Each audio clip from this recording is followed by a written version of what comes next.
Today, jihad is the most misunderstood word regarding Islam. It is not only misunderstood by the non-Muslims, it is even misunderstood by many of us Muslims.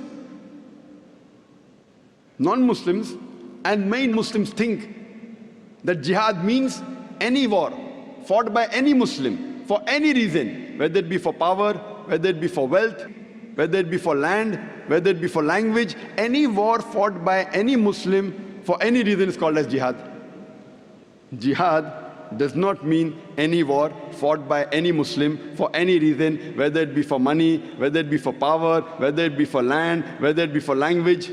Jihad is an Arabic word which comes from the word jahada, which means to strive, which means to struggle. So jihad basically means to strive and struggle. In the Islamic context, jihad means to strive and struggle against one's own evil inclinations. Jihad also means to strive and struggle to make the society better. Jihad also means to fight against oppression. Jihad also means to fight in self-defense in the battlefield. So jihad basically means to strive and struggle. For example, if a student is striving and struggling to pass in the examination, in Arabic, we say the student is doing jihad.